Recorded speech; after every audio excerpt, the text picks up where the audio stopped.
여러분, 지금부터 제가 드리는 이야기 절대 흘려듣지 마십시오. 로또 30억에 당첨된 여자가 있습니다.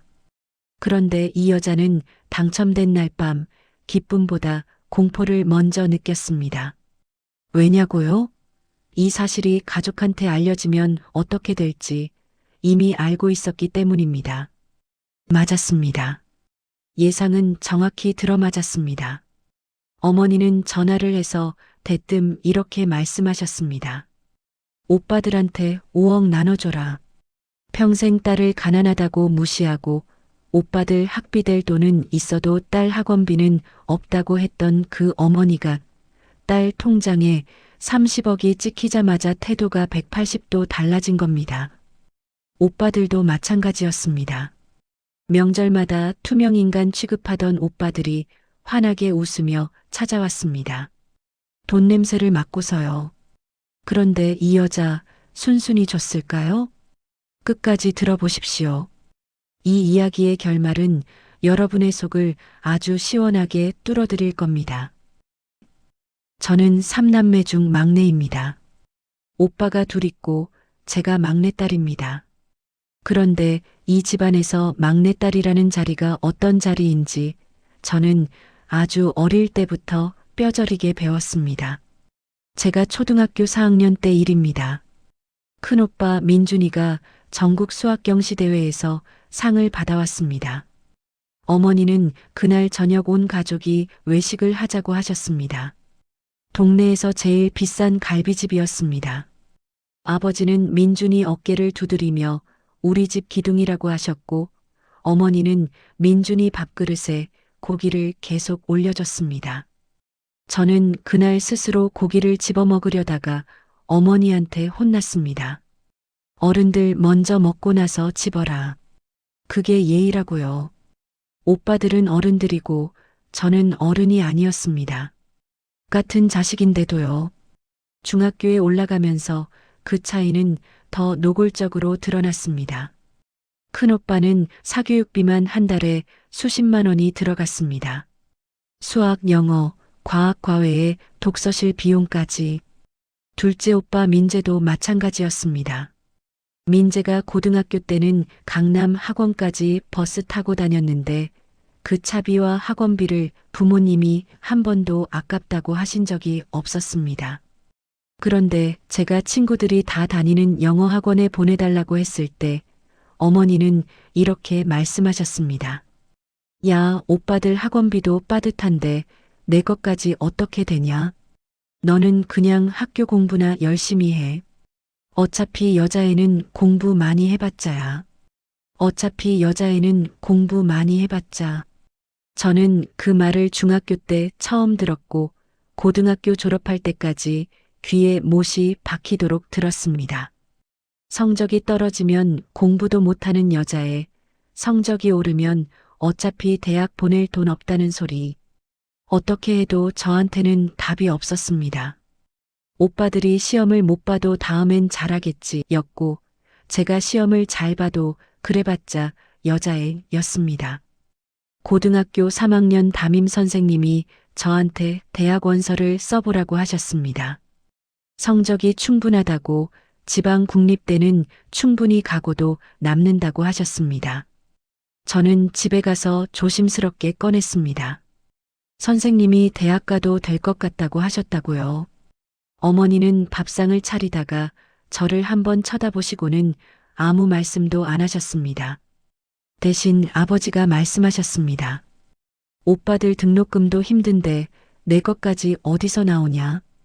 일찍 취직하는 게 낫다. 그날 저녁 밥상에서 대학 이야기는 그걸로 끝났습니다.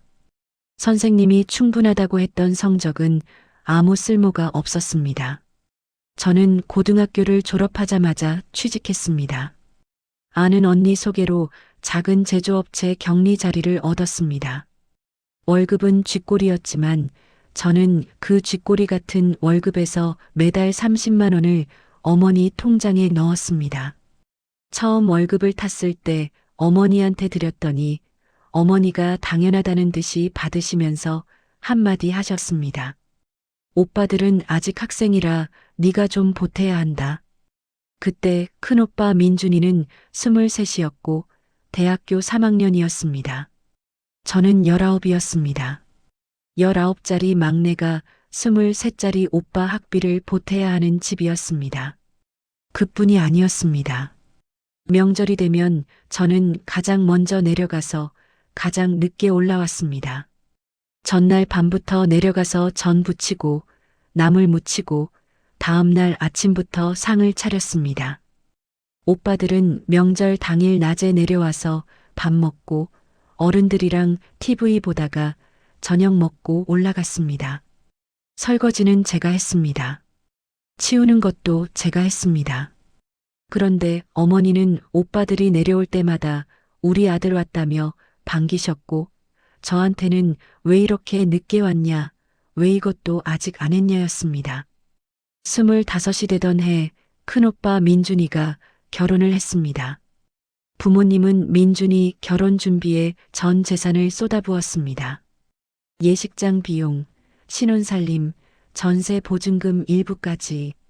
나중에 어머니가 슬쩍 말씀하신 걸 들었는데 민준이 결혼에 들어간 돈이 5천만 원이 넘었습니다. 저는 그 이야기를 듣고 아무 말도 못했습니다. 어차피 제 결혼 때는 그런 돈이 나올 리 없다는 걸 이미 알고 있었으니까요. 실제로 저는 28배 결혼할 때 부모님한테 한 푼도 받지 못했습니다. 어머니는 식장에 오셔서 제 손을 잡으시며 눈물을 흘리셨는데 저는 솔직히 그 눈물이 무슨 눈물인지 알 수가 없었습니다. 미안해서 우시는 건지 그냥 자식 시집 보내는 감정인 건지. 남편 재현 씨에 대한 부모님과 오빠들의 태도는 처음부터 끝까지 한결같았습니다. 작은 인테리어 업체 직원이라는 직함이 이 집안 기준에 턱없이 모자랐던 겁니다. 민준이 올케 지영이는 대기업 다니는 사람이었고 민재 올케 수연이는 공무원이었습니다. 그 두 명 앞에서 재현 씨는 늘 한 급 아래 취급을 받았고 명절에 앉아 있으면 오빠들이 재현 씨한테 아직도 거기 다녀, 거기가 월급을 얼마나 줘 같은 말을 스스럼 없이 했습니다. 재현 씨는 그때마다 웃으면서 넘겼고 저는 옆에서 속이 새까맣게 타들어갔습니다. 그렇게 10년이 넘게 살았습니다. 저는 결혼하고 나서도 친정에 돈을 보냈습니다. 명절마다 내려갔습니다. 어머니 생신에는 선물을 챙겼습니다.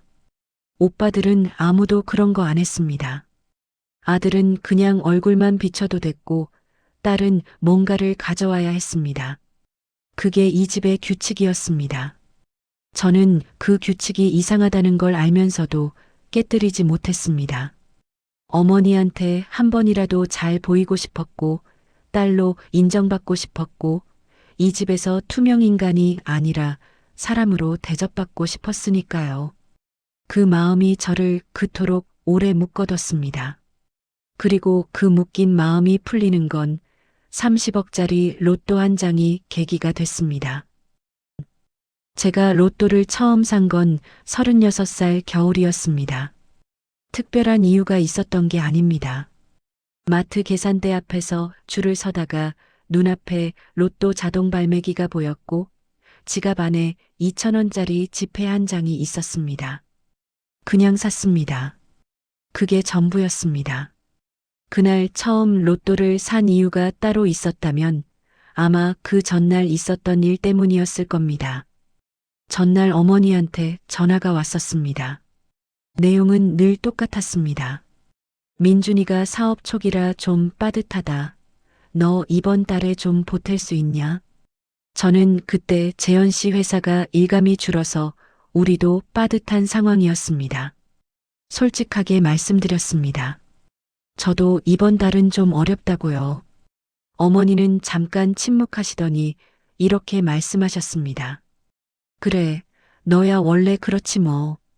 그 말 한마디를 끝으로 전화가 끊겼습니다. 너야 원래 그렇지.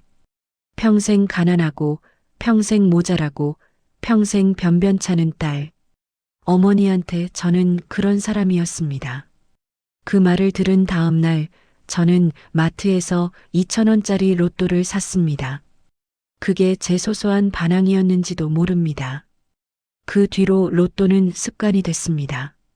매주 한 장 자동으로 당첨이 되든 안 되든 크게 기대하지 않았습니다. 토요일 저녁에 번호 확인하는 게 그냥 작은 낙이었습니다. 3개 맞아서 5,000원 받은 게 제 로또 인생 최고 기록이었고 그 5,000원을 받던 날 재현 씨한테 오늘 저녁은 내가 쏜다고 했던 기억이 납니다.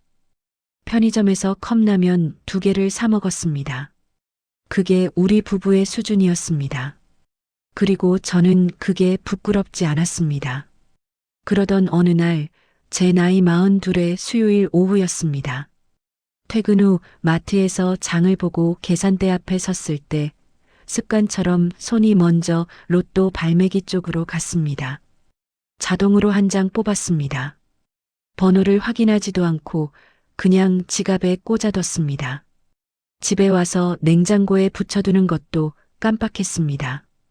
그냥 지갑 속에 구겨진 채로 사흘이 지났습니다. 토요일 밤 추첨 방송도 보지 못했습니다. 그날 재현 씨 회사 직원 중 한 명이 다쳐서 병원에 다녀오느라 늦게 들어왔고 밥을 먹고 나서 골아떨어졌습니다. 일요일 아침이었습니다. 커피를 내리다가 문득 로또 생각이 났습니다. 지갑을 뒤졌더니 구겨진 종이 한 장이 나왔습니다. 핸드폰으로 번호 조회 앱을 열었습니다. 그냥 습관처럼 아무 기대 없이요. 첫 번째 번호가 맞았습니다. 두 번째도 맞았습니다. 세 번째에서 손이 떨리기 시작했습니다.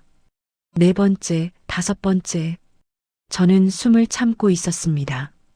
그리고 여섯 번째 번호가 화면에 떴을 때 저는 그 자리에서 주저앉았습니다. 6개가 전부 일치했습니다. 1등이었습니다. 당첨금은 30억 2천만 원이었습니다. 저는 한동안 일어나지 못했습니다. 울지도 않았고 소리를 지르지도 않았습니다. 그냥 그 자리 바닥에 앉아서 번호를 다시 확인하고 또 확인하고 10번쯤 확인했습니다. 그러다가 머릿속에 가장 먼저 떠오른 게 뭔지 아십니까? 기쁨이 아니었습니다.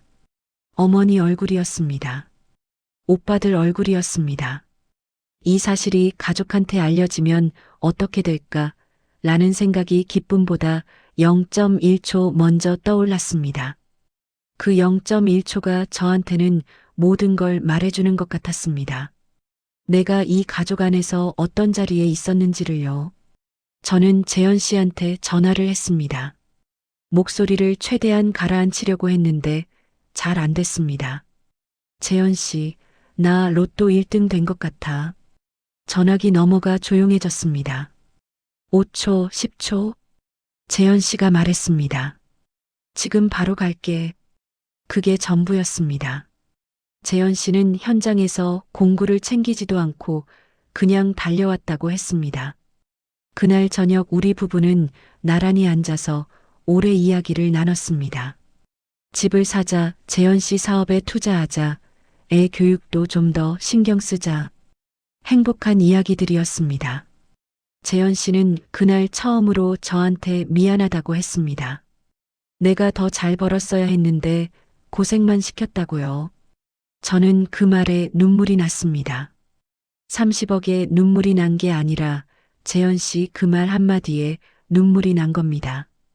우리는 그날 밤 절대로 입 밖에 내지 말자고 약속했습니다. 가족한테도 친구한테도 아무한테도 당첨금을 수령하고 세금 처리하고 조용히 집을 알아보고 그 다음에 어떻게 할지 천천히 결정하자고요.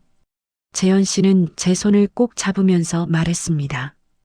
이 돈은 우리 돈이야. 우리가 번 게 아니어도 우리 거야. 저는 고개를 끄덕였습니다. 그런데 비밀은 생각보다 훨씬 짧은 시간 안에 새어나갔습니다.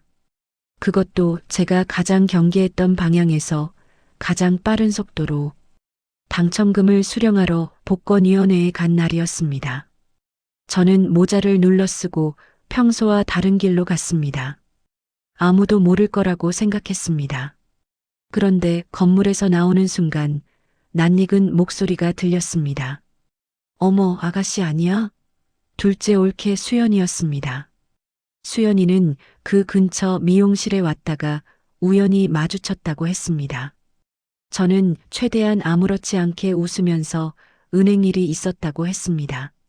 수연이는 그래 하면서 수다를 떨다가 헤어졌습니다. 집에 오는 내내 불안했습니다. 수연이가 그냥 넘어가지 않을 것 같은 느낌이 들었습니다. 수연이는 원래 눈치가 빠른 사람이었고 궁금한 게 있으면 반드시 파고드는 사람이었으니까요. 재현 씨한테 말했더니 재현 씨도 표정이 굳었습니다. 그냥 넘어가길 바라자고 했지만 우리 둘 다 그게 안 될 거라는 걸 알고 있었습니다. 사흘 뒤 어머니한테서 전화가 왔습니다. 첫마디가 이랬습니다. 야, 너 로또 됐다며. 목소리가 달랐습니다. 평소 어머니 목소리가 아니었습니다. 뭔가 잔뜩 벼르고 있는 것 같은 기대와 흥분이 섞인 그 목소리가 지금도 귀에 선합니다. 저는 그 순간, 아, 시작됐구나 하고 생각했습니다. 그리고 그 생각은 틀리지 않았습니다. 어머니 전화를 받고 나서 저는 한동안 핸드폰을 내려다봤습니다. 통화 종료 버튼을 누른 뒤에도 손이 잘 움직이지 않았습니다. 재현 씨한테 말했더니 재현 씨 얼굴이 굳었습니다. 우리 둘 다 알고 있었습니다. 이제부터가 진짜 시작이라는 걸요. 어머니는 전화로 확인을 하셨고 저는 얼버무렸습니다. 그게 뭔 소리냐, 누가 그런 말을 하더냐 하면서요. 어머니는 수연이한테 들었다고 하셨습니다. 역시나였습니다. 수연이가 저를 마주친 그날 바로 민재 오빠한테 말했고 민재 오빠가 인터넷을 뒤져서 복권위원회 위치를 확인했고 거기서 둘이서 맞춰본 겁니다. 그리고 그 이야기가 어머니한테 들어가는데 사흘도 걸리지 않았습니다. 저는 전화를 끊으면서 손이 떨렸습니다. 분한 건지 무서운 건지 그냥 허탈한 건지 알 수가 없었습니다. 그로부터 닷새 뒤였습니다. 어머니가 올라오셨습니다. 연락도 없이 짐을 들고요. 초인종 소리에 문을 열었더니 어머니가 큰 가방을 끌고 서 계셨습니다. 며칠 계실 생각으로 오신 게 분명했습니다. 저는 아무 말 못하고 들어오시라고 했습니다. 마침 재현 씨는 현장에 나간 날이었습니다. 어머니는 들어오시자마자 집안을 쭉 둘러보셨습니다. 아무 말씀 없이 거실을 보시고 부엌을 보시고 안방 문을 열어보셨습니다. 그러더니 혼잣말처럼 이러셨습니다. 아직도 이렇게 사네. 저는 그 말을 못 들은 척했습니다. 차를 내드렸습니다. 어머니는 자리에 앉으시더니 차를 한 모금 드시고 나서 딱히 뜸도 들이지 않고 바로 말씀하셨습니다. 예, 민준이 좀 도와줘야겠다. 저는 찻잔을 내려놓으면서 어머니를 봤습니다. 어머니는 눈을 안 마주치셨습니다. 창밖을 보시면서 아무렇지도 않게 말씀을 이어가셨습니다. 민준이 사업이 지금 자금이 딸린다. 3억만 빌려주면 된다. 빌리는 거니까 꼭 갚는다. 민준이가 직접 차용증도 쓴다고 했다. 저는 잠시 아무 말도 하지 않았습니다. 어머니가 계속하셨습니다. 민재도 지금 살고 있는 집이 너무 좁다. 아이들이 크니까 더 넓은 데로 가야 하는데 2억이 모자란다. 내가 보태주면 된다. 3억에 2억 합쳐서 5억이면 두 오빠가 다 해결된다. 30억에서 5억이 뭐가 아깝냐? 저는 그 말을 들으면서 귀를 의심했습니다. 빌려주는 게 아니라 그냥 줘라. 는 게 본심이라는 걸 단번에 알 수 있었습니다. 차용증이니 이자니 하는 말은 그냥 포장지였습니다. 민준이 오빠 사업에 들어간 돈 중에 부모님한테 갚은 게 단 한 푼이라도 있었다면 제가 그 말을 믿었을 겁니다. 하지만 민준이는 10년 전에도 부모님한테 사업 자금을 받아서 한 번 날린 적이 있었습니다. 그 돈을 갚았다는 이야기는 한 번도 들어본 적이 없었습니다. 저는 천천히 입을 열었습니다. 어머니, 저도 아직 집도 없고 앞으로 어떻게 쓸지 결정을 못했어요. 좀 더 생각해 봐야 할 것 같아요. 어머니 표정이 굳었습니다. 잠깐 침묵이 흘렀습니다. 그러더니 어머니가 말씀하셨습니다. 야, 오빠들이 어떻게 커왔는데? 오빠들이 집안 받쳐줬으니까 내가 편하게 자란 거잖아. 이제 내가 도와줄 때가 된 거야. 오빠들이 집안을 받쳐줬다고요. 저는 그 말이 너무 황당해서 잠깐 말을 잃었습니다. 오빠들이 집안을 받쳐주는 동안 저는 19살부터 월급을 타서 그 집에 갖다 넣은 사람입니다. 오빠들 학비 낼 돈은 있어도 제 학원비는 없다던 그 집에서 저 혼자 독학으로 자격증 따서 취직한 사람입니다. 그 말들이 목구멍까지 차올랐지만 저는 삼켰습니다. 어머니한테 그런 말을 해봤자 달라지는 게 없다는 걸 평생 살면서 배웠으니까요. 어머니는 그날 저녁 밥을 먹으면서도 같은 이야기를 반복하셨습니다. 자기 전에도 하셨습니다. 다음 날 아침에도 밥상을 앞에 두고 또 꺼내셨습니다. 말의 형태가 조금씩 달라졌습니다. 처음엔 빌려주는 거라더니 둘째 날엔 그냥 줘도 된다는 식이 됐습니다. 셋째 날엔 대놓고 이러셨습니다. 30억이면 5억 줘도 25억이 남잖아. 25억이면 평생 살고도 남아. 가족한테 이게 뭐가 아까워서 이러냐. 저는 그 말에 뭔가가 뚝 끊기는 느낌이 들었습니다. 25억이 남는다는 계산을 어머니가 이미 하고 계셨다는 게 보였습니다. 오빠들한테 5억을 주고도 제가 충분히 살 수 있으니까 내놓으라는 논리였습니다. 제 돈이 얼마가 남든 그게 왜 어머니 계산 안에 들어가야 하는 건지 저는 그게 이해가 안 됐습니다. 아니, 이해가 안 되는 게 아니라 이해하고 싶지 않았습니다. 이해하면 너무 비참해질 것 같았으니까요. 어머니가 올라오신 지 나흘째 되던 날 재현 씨가 퇴근하고 들어왔습니다. 저녁 밥상에 셋이 앉았는데 어머니가 재현 씨한테도 같은 이야기를 꺼내셨습니다. 자네도 처남들 어려운 거 알지 않냐? 가족끼리 도와야 하는 거 아니냐? 재현 씨는 밥을 먹다가 숟가락을 내려놓고 어머니를 봤습니다. 그리고 아주 조용하고 차분한 목소리로 말했습니다. 어머니, 저희도 아직 집이 없습니다. 저희 노후 준비도 안 됐고요. 저희 형편도 먼저 챙겨야 할 것 같습니다. 재현 씨가 그렇게 어머니한테 직접 말한 건 그게 처음이었습니다. 어머니 얼굴이 굳었습니다. 밥상 분위기가 싸늘해졌습니다. 어머니는 그날 저녁 밥을 반도 안 드시고 방으로 들어가셨습니다. 저는 재현 씨한테 눈짓으로 고맙다는 표시를 했고 재현 씨는 아무 말 없이 제 손을 한 번 잡았다가 놨습니다. 그런데 문제는 그 다음 날 아침이었습니다. 어머니가 짐을 챙기시면서 내려가시겠다고 하셨습니다. 저는 잡지 않았습니다.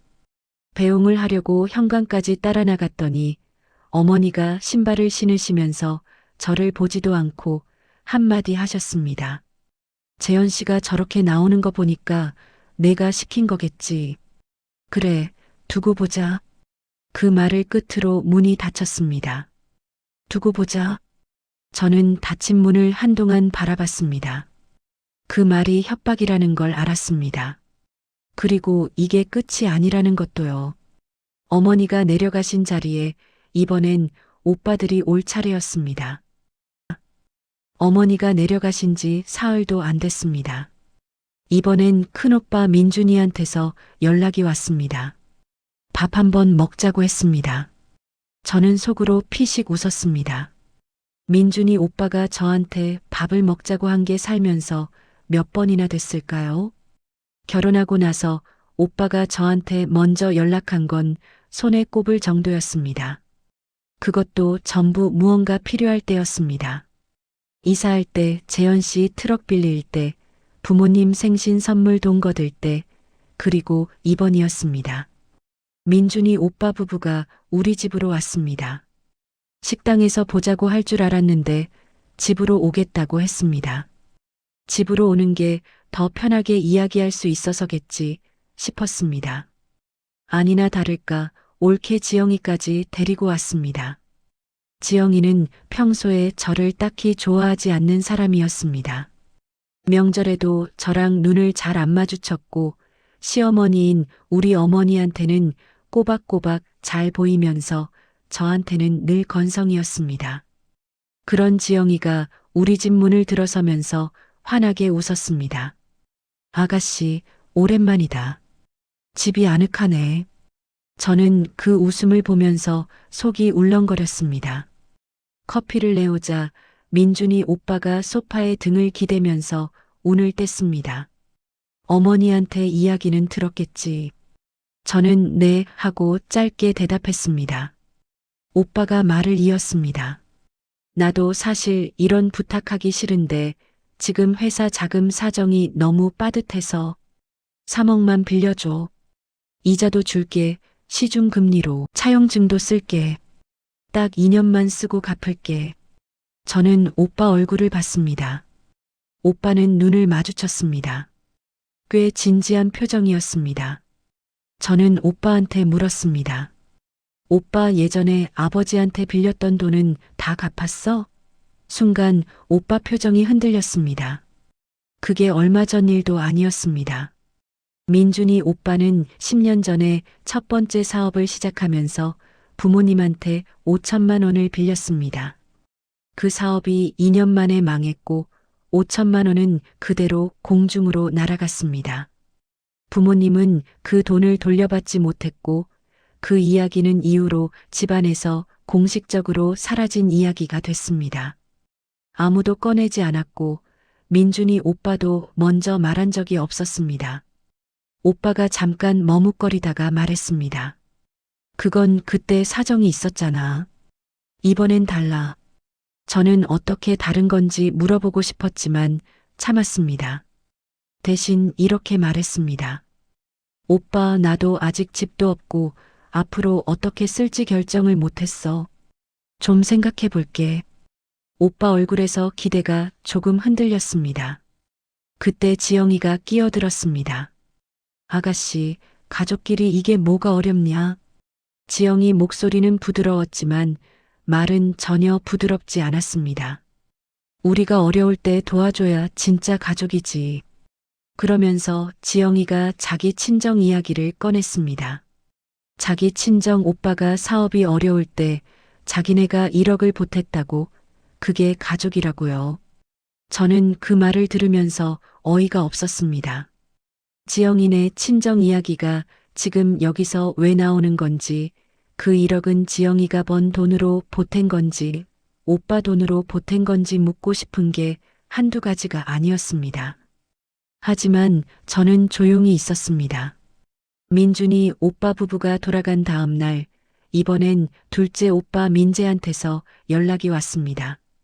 민재 오빠는 직접 오지는 않았습니다. 전화를 했습니다. 민재 오빠는 민준이 오빠랑 달리 처음부터 돈 이야기를 꺼내지 않았습니다. 대신 이렇게 말했습니다. 은희야, 너 그 돈 관리 잘해야 해. 목돈이 생기면 세금 문제도 복잡하고 괜히 잘못 굴리면 다 날릴 수도 있어. 내가 재무설계 쪽으로 아는 사람 있는데 소개해 줄까? 나름 업계에서 알아주는 사람이야. 저는 그 말을 듣자마자 속이 뒤집혔습니다. 재무설계사를 소개해 준다는 말이 그냥 친절로 들렸으면 고마웠을 겁니다. 그런데 그 재무설계사가 오빠한테 소개비를 주는 사람인지 아니면 오빠가 제 돈의 흐름을 파악하고 싶어서 그러는 건지 아니면 그 재무설계사를 통해서 어떻게든 제 돈에 손을 대려는 건지 생각이 꼬리를 물었습니다. 저는 오빠 나 알아서 할게 라고 짧게 말하고 전화를 끊었습니다. 그런데 민재 오빠는 거기서 멈추지 않았습니다. 사흘 뒤에 다시 전화를 했습니다. 이번엔 올케 수연이가 직접 나섰습니다. 수연이는 카페에서 보자고 했습니다. 나가보니 수연이가 노트북을 들고 나와 있었습니다.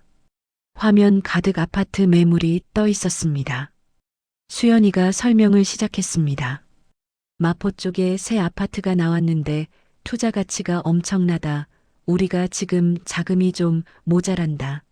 아가씨가 2억을 넣으면 나머지는 우리가 다 부담한다. 어차피 집값 오르면 같이 이득 아니냐? 저는 수연이 얼굴을 보면서 물었습니다. 명의는 어떻게 해? 수연이가 잠깐 머뭇거렸습니다. 그러더니 말했습니다. 그건 우리 명의로 해야 대출이 되거든. 아가씨는 그냥 공동투자자 개념으로. 저는 그 말에 피가 거꾸로 솟는 것 같았습니다. 제 돈 2억을 넣으면서 명의는 오빠 단독, 저는 공동투자자 개념. 공동투자자면 계약서라도 쓰는 거냐고 물었더니 수연이가 가족끼리 무슨 계약서냐며 웃었습니다. 가족끼리 계약서는 필요 없는데 명의는 오빠 단독이라고요. 저는 그 논리가 어떻게 성립하는 건지 이해할 수가 없었습니다. 카페에서 나오는데 다리가 후들거렸습니다. 화가 났습니다. 서럽기도 했습니다. 평생 저를 없는 사람 취급하더니 이제 제 통장에 숫자가 찍히자 다들 친절해지고 다들 가족이 됐습니다. 명절에 설거지하는 저한테 눈길 한 번 안 주던 지영이가 아가씨라고 부르고 저를 미행해서 비밀을 캐낸 수연이가 가족끼리 계약서가 어디 있냐고 웃었습니다. 그 웃음들이 전부 돈을 보고 나오는 웃음이라는 걸 저는 너무 선명하게 알고 있었습니다. 집에 돌아와서 재현 씨한테 다 털어놨습니다. 재현 씨는 제 이야기를 끝까지 듣고 나서 말했습니다. 은희야, 이 사람들한테 단 한 푼도 줘서는 안 돼. 이건 빌려주는 게 아니라 그냥 버리는 거야. 저는 그 말에 고개를 끄덕였습니다. 알고 있었습니다. 이미 알고 있었습니다. 다만 그 결심을 실행에 옮기는 데는 아직 더 많은 일들이 필요했습니다. 가족이라는 이름이 얼마나 질긴 밧줄인지 저는 아직 그 밧줄을 완전히 끊어내지 못하고 있었으니까요. 재현 씨가 단호하게 거절 의사를 밝힌 뒤로 2주가 지났습니다. 그 2주 동안 오빠들한테서 연락이 없었습니다. 저는 잠깐 순진하게 생각했습니다. 어쩌면 포기한 건 아닐까, 이쯤에서 끝나는 건 아닐까. 재현 씨는 그 말에 고개를 저었습니다. 절대 아니야. 다음 카드를 준비하고 있는 거야. 재현 씨 말이 맞았습니다. 어머니가 다시 전화를 하셨습니다.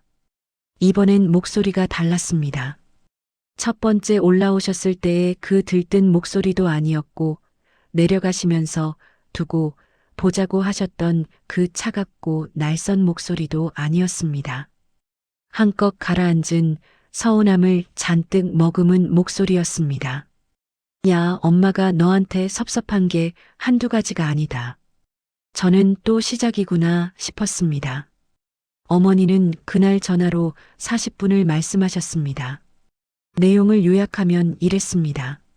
자신이 저를 어떻게 키웠는지, 가난한 살림의 셋을 키우느라 얼마나 고생했는지, 그 고생 끝에 딸이 돈이 좀 생겼으면 부모 오빠들 챙기는 게 당연한 도리 아니냐? 저는 수화기를 귀에 붙인 채 가만히 듣고 있었습니다. 중간에 끊으면 더 큰일이 나는 걸 알았으니까요. 그런데 어머니 말씀 중에 제가 도저히 그냥 넘길 수 없는 부분이 있었습니다. 어머니가 이런 말씀을 하셨습니다. 내가 너 대학 못 보낸 게 지금도 마음에 걸린다. 그때 형편이 안 됐던 거 너도 알잖아. 그래서 더 미안한 마음에 이번에 내가 좀 도와줬으면 했던 거야. 저는 그 말을 듣고 귀를 의심했습니다. 대학을 못 보내셔서 미안하다고요. 그 미안함 때문에 오빠들한테 돈을 나눠주라고 하신다고요. 그 논리가 어떻게 성립하는 건지 저는 지금도 이해할 수가 없습니다. 미안하면 저한테 미안한 거지. 그게 어떻게 오빠들 도와주라는 말로 연결되는 건지요. 저는 참다 참다 한마디 했습니다. 어머니, 저 대학 못 간 거 오빠들이랑 무슨 상관이에요? 어머니가 잠깐 침묵하셨습니다. 그러더니 목소리가 싸늘해지셨습니다. 야, 넌 왜 그렇게 말을 삐딱하게 하냐? 내가 지금 좋게 말하고 있잖아. 저는 입을 닫았습니다. 좋게 말하는 게 이건지 저는 어머니랑 좋은 말의 기준이 달라도 너무 달랐습니다. 전화를 끊고 나서 하루가 지나지 않아 이번엔 큰오빠 민준이한테서 문자가 왔습니다. 내용은 짧았습니다. 은희야, 이번 주 금요일에 시간 되냐? 얘기 좀 하자. 저는 문자를 보고 재현 씨한테 보여줬습니다. 재현 씨가 말했습니다. 이번엔 어머니가 직접 안 되니까 오빠를 앞세우는 거야. 저는 금요일에 약속이 있다고 답장을 보냈습니다. 없는 약속을 만든 겁니다. 민준이 오빠는 그럼 다음 주는 어떠냐고 다시 문자를 보냈습니다. 그러는 사이 이번엔 친척이 등장했습니다. 어머니 여동생, 그러니까 제 이모였습니다. 이모한테서 전화가 온 건 오빠 문자를 받은 지 이틀 뒤였습니다. 이모는 처음에 그냥 안부 전화인 척 하셨습니다. 잘 지내냐? 재현 씨는 어떠냐? 아이는 잘 크냐? 저는 이 전화가 순수한 안부 전화가 아니라는 걸 알면서도 맞장구를 쳤습니다. 그러다가 이모가 슬쩍 꺼내셨습니다. 은희야, 내 어머니가 요즘 많이 속상해 하시더라. 자식들 챙기려다가 막내한테 상처받았다고. 저는 그 말에 할 말을 잃었습니다. 어머니가 상처를 받으셨다고요. 제 돈을 오빠들한테 나눠주라고 강요하다가 거절당하셨는데 상처받은 건 어머니라고요. 이모는 계속하셨습니다. 뭐 내가 다 줄 필요는 없지. 근데 조금이라도 성의를 보여야 어머니 마음이 풀리지 않겠냐? 조금이 얼마냐고 제가 물었더니 이모가 머뭇거리다가 말씀하셨습니다. 뭐, 오빠들한테 각각 한 억씩만 해도 어머니가 서운하지 않으실 것 같던데. 이모가 직접 금액까지 말씀하셨습니다. 어머니가 이모한테 그 숫자를 알려주신 게 분명했습니다. 저는 이모, 제가 생각해 볼게요. 라고 하고 전화를 끊었습니다. 그날 저녁 저는 밥을 먹다가 숟가락을 내려놨습니다. 재현 씨가 저를 봤습니다. 저는 웃으려고 했는데 웃음이 안 나왔습니다. 재현 씨, 지금 이 상황이 너무 이상하지 않아? 어머니가 나한테 상처받으셨대. 이모가 대신 전화를 해서 각각 1억씩 하면 어머니 마음이 풀리실 거래. 재현 씨가 젓가락을 내려놓으면서 말했습니다. 은희야, 이건 이제 가족 문제가 아니야. 조직적으로 움직이는 거야. 조직적으로. 그 단어가 머릿속에서 맴돌았습니다. 어머니가 직접 압박하고 오빠들이 따로 접근하고 올케들이 각자 역할을 맡고 이모까지 동원됐습니다. 이건 즉흥적인 게 아니었습니다. 누군가가 아마도 어머니가 중심에서 이 모든 걸 조율하고 계신 게 분명했습니다. 저는 그 사실이 서럽기보다 무섭게 느껴졌습니다. 그로부터 사흘 뒤 결정적인 일이 벌어졌습니다. 어머니가 이번엔 저한테 전화를 하지 않으셨습니다. 재현 씨한테 전화를 하셨습니다. 재현 씨가 현장에서 전화를 받았는데 어머니 목소리가 처음엔 점잖았다고 했습니다. 자네가 은희 남편이니까 자네가 잘 말해줘야지. 처갓집 어려운데 모른 척하면 되겠냐. 나중에 자네도 힘들 때 처갓집 도움 받을 수 있는 거 아니냐. 재현 씨는 어머니, 저희가 결정할 문제입니다. 라고 했다고 합니다. 그러자 어머니 목소리가 달라지셨다고 했습니다. 야, 자네가 은희 꼭두각시로 만들어놨구만. 은희가 원래 저런 애가 아닌데 자네가 옆에서 뭘 넣은 거야? 재현 씨가 집에 와서 그 이야기를 전해줬을 때 저는 손이 떨렸습니다. 제가 거절하는 게 재현 씨 탓이라고요. 제가 스스로 판단해서 내린 결정이 남편한테 조종당하는 거라고요. 평생 제 판단을 믿지 않으셨던 어머니가 이번에도 어김없이 제 결정을 제 것으로 인정하지 않으셨습니다. 저는 그날 밤 이불을 뒤집어 쓰고 오래 울었습니다. 돈이 아까워서가 아니었습니다. 42이 되도록 저는 여전히 이 가족 안에서 스스로 생각하는 사람으로 취급받지 못한다는 사실이 그게 너무 비참했습니다. 그 밤 저는 이불 속에서 결심을 했습니다. 더 이상 끌려다니지 않겠다고요. 어머니한테도 오빠들한테도 이모한테도 전화를 받을 때마다 제가 조금씩 무너지고 있다는 걸 느꼈습니다. 거절을 해도 죄책감이 들고 침묵을 해도 불안했습니다. 그 감정 자체가 이 사람들이 저한테 평생 심어놓은 것이라는 걸 이제는 알았습니다. 저는 다음날 어머니한테 전화를 드렸습니다. 이번엔 제가 먼저 걸었습니다. 어머니, 오빠들 도와드리기 어려울 것 같아요.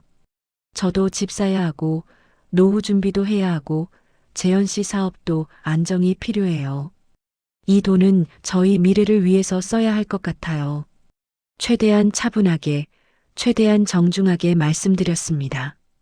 어머니가 침묵하셨습니다. 5초, 10초. 그러더니 어머니가 말씀하셨습니다. 야, 그래서 네 오빠들은 죽으란 말이야.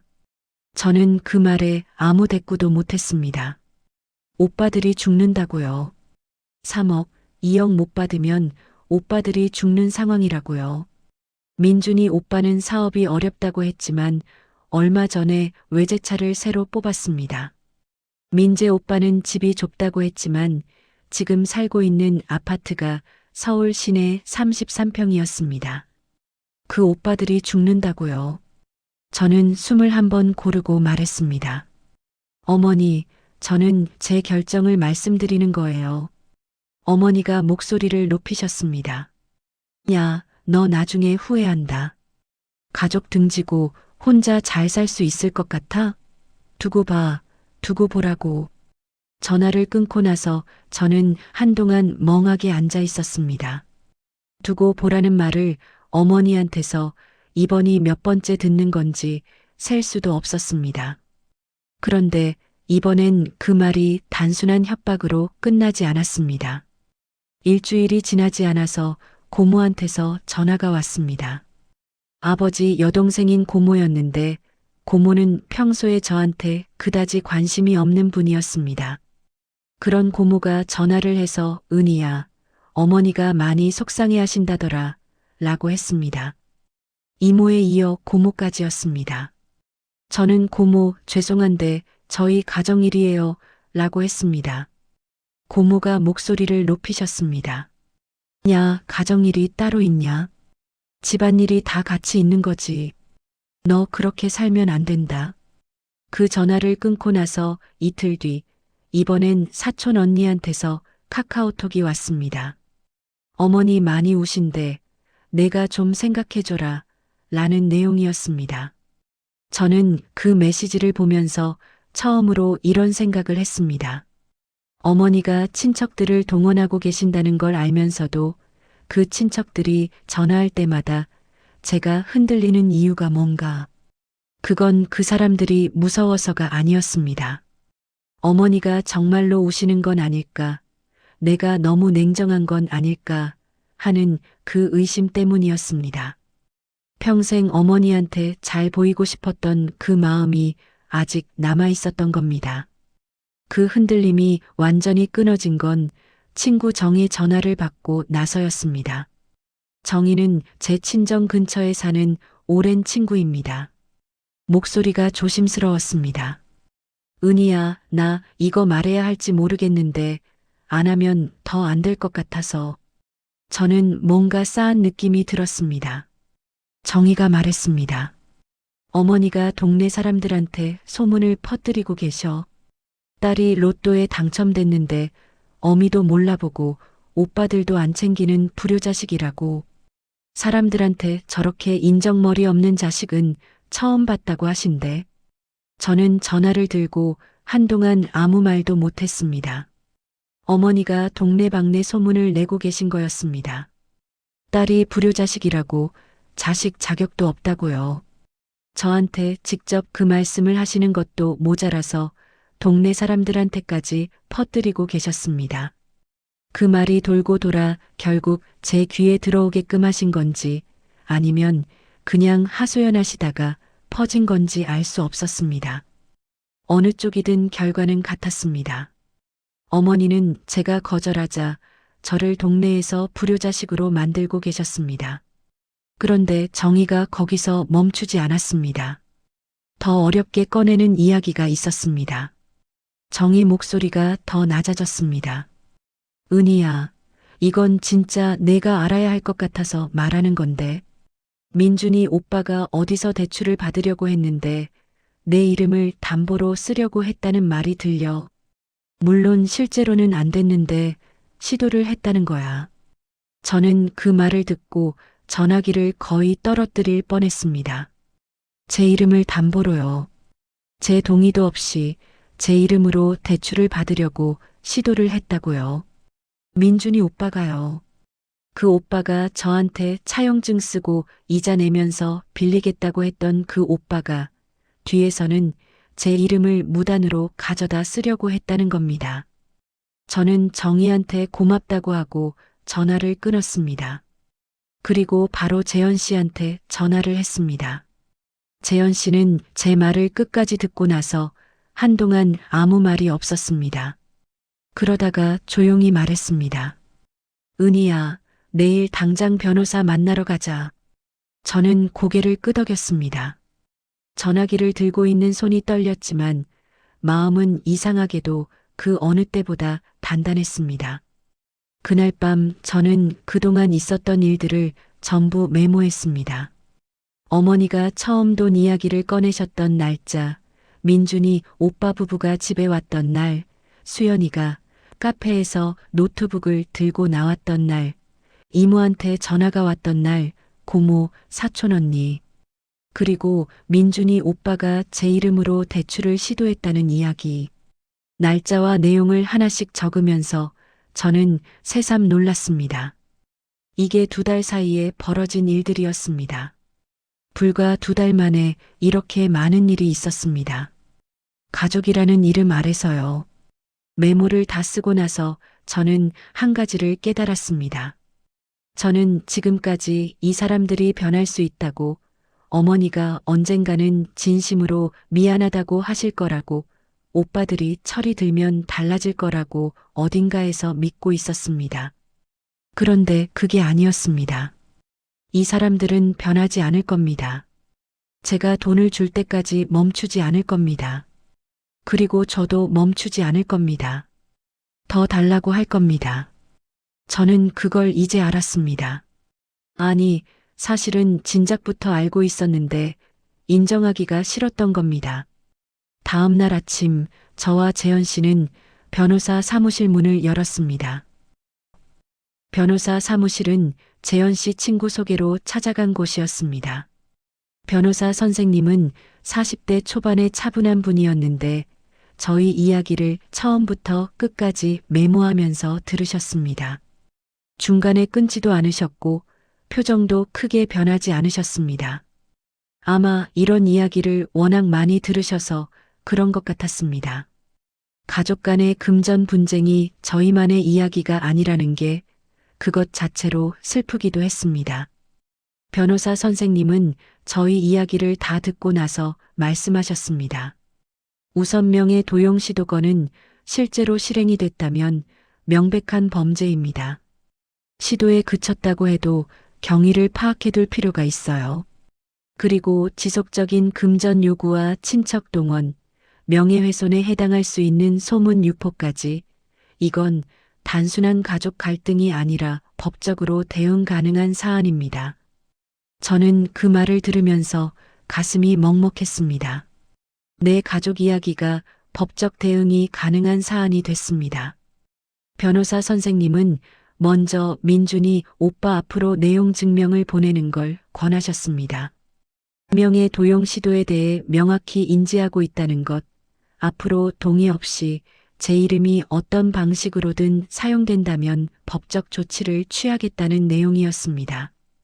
저는 그 자리에서 동의했습니다. 재현 씨도 고개를 끄덕였습니다.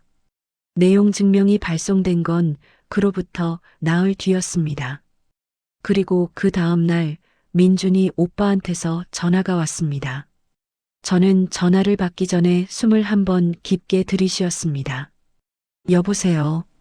오빠 목소리가 들렸습니다. 평소와 완전히 달랐습니다. 떨리고 있었습니다. 야, 이게 뭐냐? 무슨 내용 증명이야? 저는 차분하게 말했습니다. 오빠, 내 동의 없이 내 이름으로 뭔가를 하려 했다는 거 알고 있어. 앞으로 이런 일이 한 번이라도 더 있으면 민형사상 책임을 물을 거야. 오빠가 말했습니다. 야, 그게 말이 되는 소리야. 내가 언제 그랬어? 저는 오빠 됐어. 라고 하고 전화를 끊었습니다. 전화를 끊고 나서 손이 떨렸습니다. 오빠한테 그렇게 말한 건 살면서 처음이었습니다. 평생 참고 또 참으며 살았던 제가 처음으로 선을 그은 겁니다. 이상하게도 무섭지 않았습니다. 오히려 오랫동안 꽉 막혀 있던 무언가가 뚫리는 것 같은 느낌이었습니다. 그런데 민준이 오빠는 거기서 끝내지 않았습니다. 전화를 끊은 지 2시간도 안 돼서 이번엔 지영이한테서 문자가 왔습니다. 내용이 길었습니다. 요약하면 이랬습니다. 여동생이 어떻게 오빠한테 내용 증명을 보낼 수 있냐? 가족한테 법적 조치를 운운하는 게 말이 되냐? 재현 씨가 뒤에서 조종하는 게 분명하다. 재현 씨가 처가를 이간질하고 있다. 두고 보면 재현 씨 본색이 드러날 거다. 저는 그 문자를 읽으면서 어금니를 깨물었습니다. 오빠가 제 이름으로 대출을 시도한 건 말이 되고 제가 내용 증명을 보낸 건 말이 안 된다고요. 재현 씨가 조종한다는 말은 이번이 몇 번째인지 이제 세는 것도 지쳤습니다. 지영이 문자에 답장을 하지 않았습니다. 그랬더니 이번엔 민준이 오빠가 어머니한테 전화를 한 모양이었습니다. 그날 저녁 어머니한테서 전화가 왔습니다. 목소리가 날카로웠습니다. 야, 내가 오빠한테 내용 증명을 보냈다며. 그게 뭐냐? 저는 어머니, 오빠가 무슨 일을 했는지 아세요? 라고 물었습니다. 어머니가 말씀하셨습니다. 그게 사실이야? 민준이가 그랬어? 잠깐 기대를 했습니다. 어머니가 이번엔 오빠를 나무라실 수도 있겠다 싶었습니다. 그런데 어머니 다음 말씀이 이랬습니다. 그래도 그렇지, 가족한테 내용 증명이 뭐냐? 오빠가 잘못했으면 전화로 얘기하면 되지. 왜 그런 서류를 보내서 집안 망신을 시키냐? 저는 말문이 막혔습니다. 오빠가 제 이름을 무단으로 사용하려 한 건 집안 망신이 아니고 제가 법적으로 대응한 건 집안 망신이라고요. 어머니한테 오빠의 잘못은 덮어야 할 일이었고 제 대응은 드러내면 안 되는 일이었습니다. 저는 그 순간 이 가족 안에서 저는 영원히 을이구나 라는 걸 다시 한번 확인했습니다. 어머니는 거기서 더 나아가셨습니다. 야, 너 이러면 나 진짜 너 딸로 안 본다. 이번엔 목소리에 힘이 들어가 있었습니다. 전에도 같은 말씀을 하신 적이 있었는데 이번엔 뭔가 달랐습니다. 더 단호했습니다. 저는 그 말을 듣고 잠깐 눈을 감았습니다. 어머니, 저는 어머니 딸이에요. 그건 변하지 않아요. 근데 제 돈을 오빠들한테 주는 건 못해요. 그리고 오빠가 한 일에 대해서 법적으로 대응하는 건 제 권리예요. 어머니가 말씀하셨습니다. 권리? 야, 가족한테 무슨 권리야? 너 변했다. 돈이 사람을 저렇게 만드는구나. 돈이 사람을 변하게 만든다고요.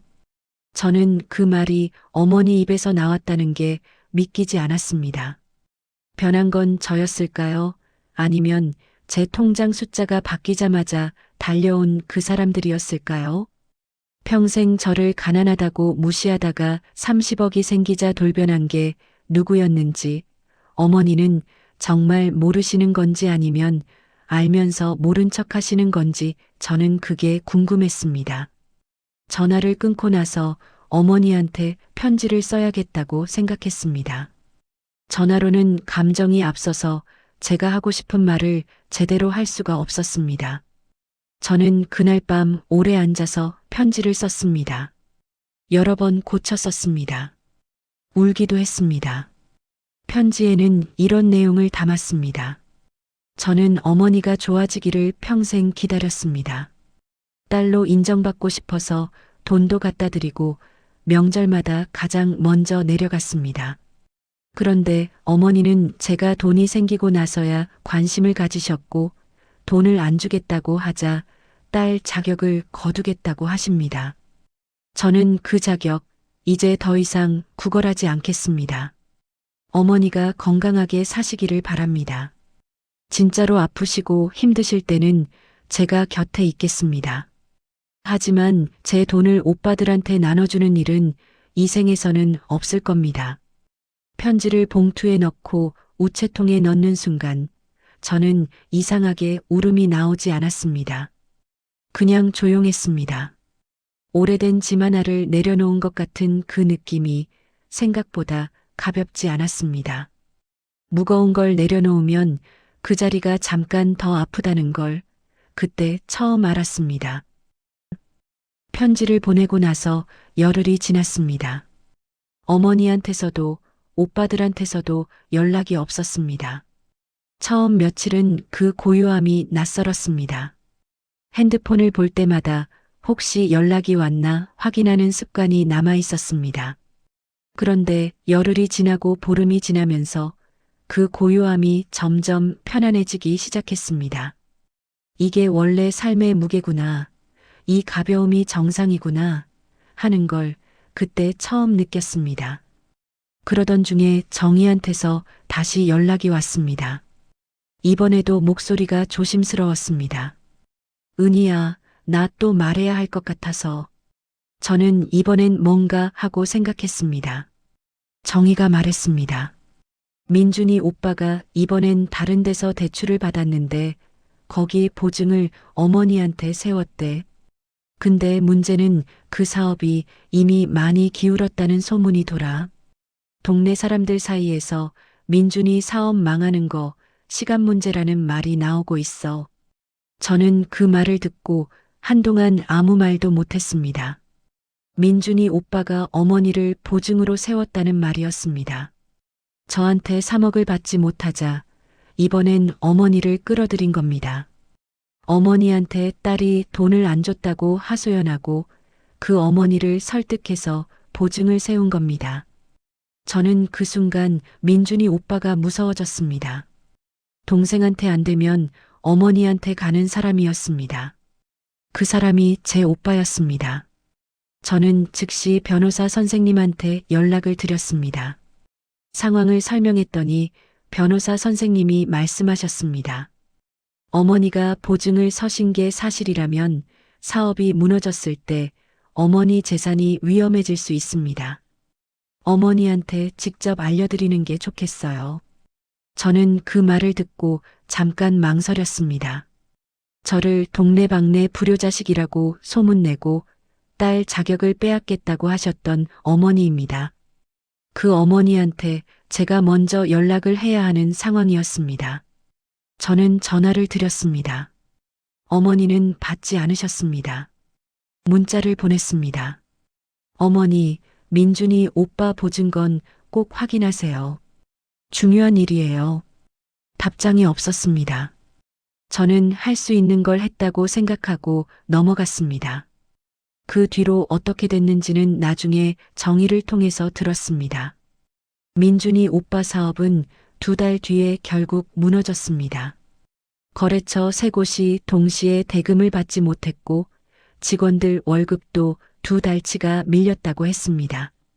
어머니가 보증을 서셨던 대출은 민준이 오빠가 갚지 못하면서 어머니 앞으로 채권 추심이 들어왔습니다. 어머니가 평생 모아두신 노후 자금 일부가 거기 묶였습니다.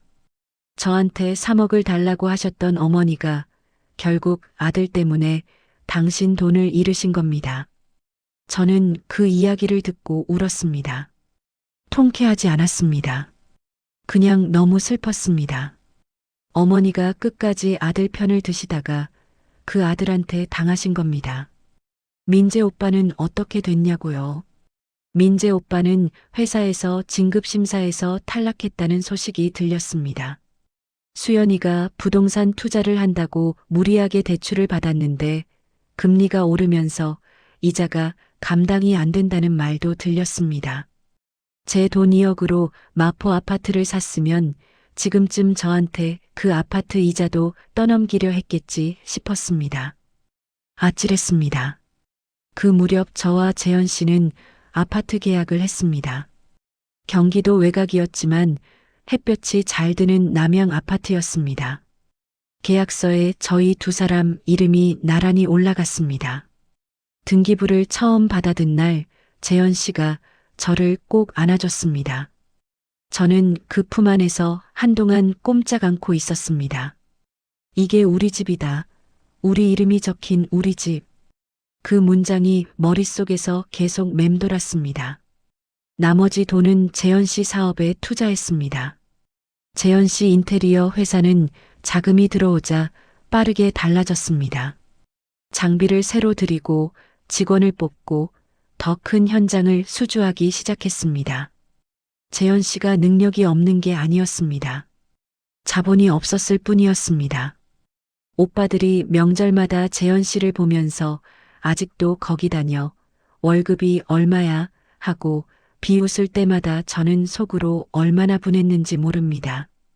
그 재현 씨가 지금은 직원 22명짜리 회사 대표입니다.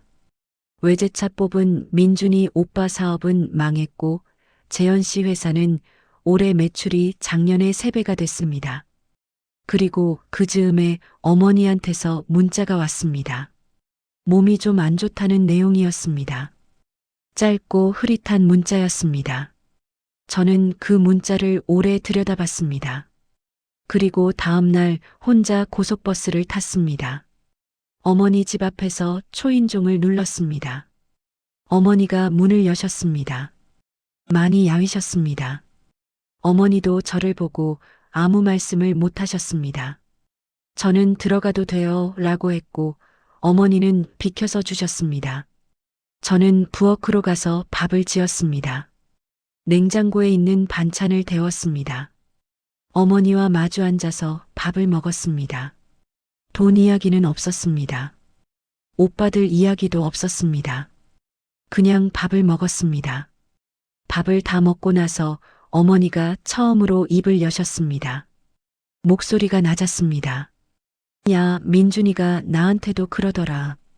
저는 아무 말하지 않았습니다. 어머니가 계속하셨습니다.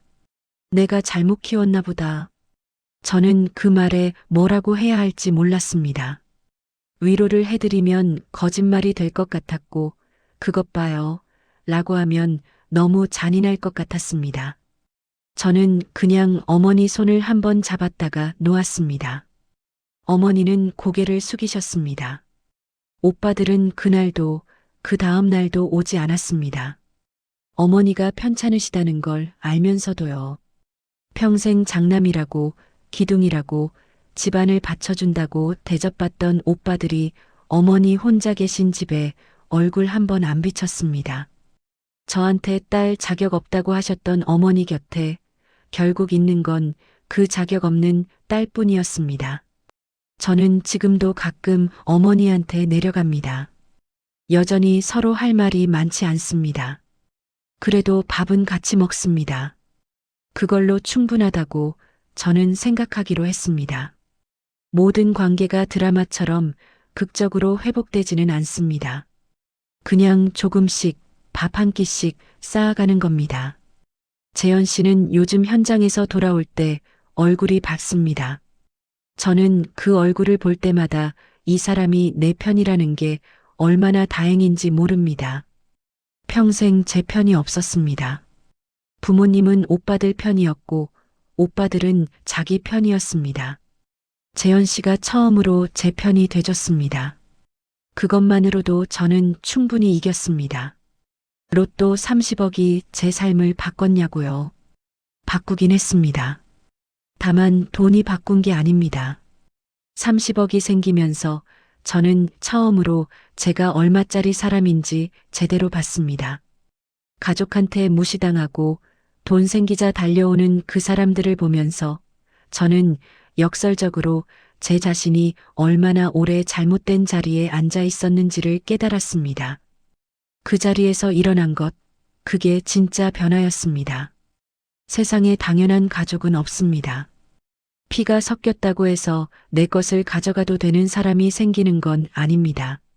나를 평생 작게 만들어 온 사람이 내 돈 앞에서만 커지려 한다면 그건 가족이 아닙니다. 그냥 이해관계로 연결된 타인입니다. 저는 그 타인들에게 30억을 지켰고 제 삶을 지켰고 재현 씨를 지켰습니다. 그걸로 충분합니다. 아니, 그것만으로도 넘칩니다. 당첨된 지 2년하고도 3개월이 지난 봄날이었습니다. 저는 새 아파트 베란다에 서서 커피를 마시고 있었습니다. 아래로 아이들이 뛰어노는 소리가 들렸고 맞은편 산에는 벚꽃이 한창이었습니다. 재현 씨는 이른 아침부터 현장에 나갔고 저는 혼자 그 풍경을 오래 바라봤습니다. 이 집이 우리 집이라는 게 2년이 지나도록 가끔 새삼스럽게 느껴졌습니다. 그 무렵 어머니한테서 전화가 왔습니다. 요즘은 어머니 전화가 오면 예전처럼 심장이 쿵 내려앉지 않습니다. 어머니는 별 말씀 없이 밥은 먹었냐고 하셨습니다. 저도 별말 없이 먹었다고 했습니다. 잠깐의 침묵이 흘렀습니다. 어머니가 말씀하셨습니다. 이번 주 내려올 수 있냐? 저는 그래요. 토요일에 갈게요. 라고 했습니다. 그게 전부였습니다. 5분도 안 되는 통화였는데 그 5분이 2년 전에 40분짜리 통화보다 훨씬 편안했습니다. 민준이 오빠는 사업이 완전히 정리됐다는 소식을 들었습니다. 지영이와는 그 과정에서 사이가 많이 틀어졌다는 말도 들렸습니다. 어머니한테 씌워진 보증 채무는 결국 어머니 노후 자금 일부로 정리가 됐고 민준이 오빠는 지금 남의 회사에 취직해서 다닌다고 했습니다. 저는 그 이야기를 전해 들으면서 아무 감정이 올라오지 않았습니다. 고소하지도 않았고 안타깝지도 않았습니다. 그냥 그렇구나 하고 넘겼습니다. 그 사람 인생이 그렇게 된 건 제 때문도 아니고 30억 때문도 아니었습니다. 처음부터 그 사람이 그런 사람이었던 겁니다. 민재 오빠는 직장을 다시 구했다는 얘기를 들었습니다. 수연이와는 여전히 잘 산다고 했습니다. 저한테 연락은 없습니다. 저도 먼저 하지 않았습니다. 억지로 관계를 회복하려 애쓰던 시절이 있었는데 이제는 그 에너지가 아깝다는 걸 압니다. 남남처럼 지내는 게 서로를 증오하며 지내는 것보다 훨씬 낫습니다. 어머니는 조금 달라지셨습니다.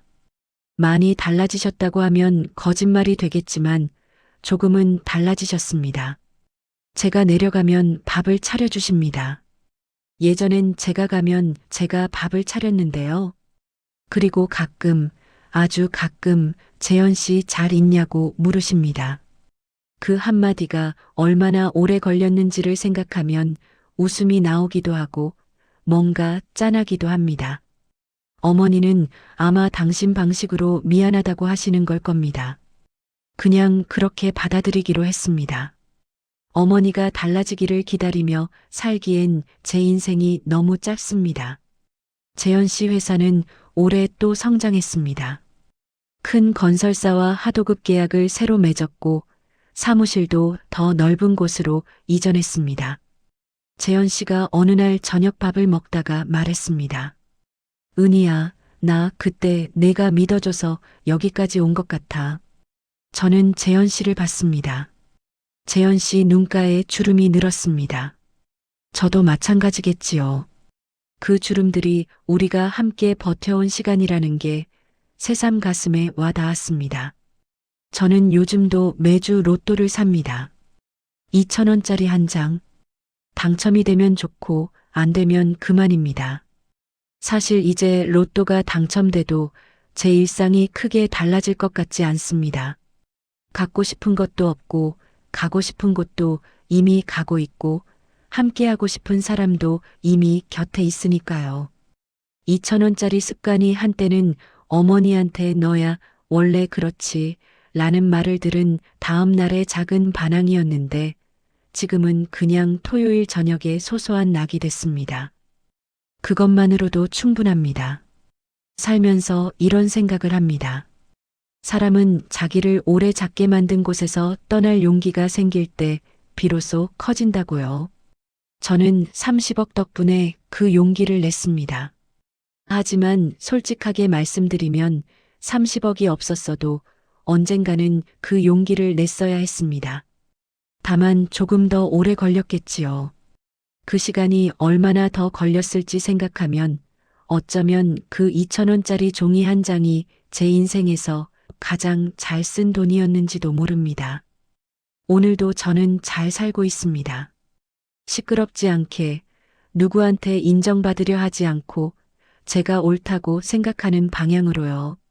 재현 씨 옆에서 우리 이름이 적힌 등기부가 있는 집에서 베란다로 봄 햇살이 들어오는 아침을 맞으면서요.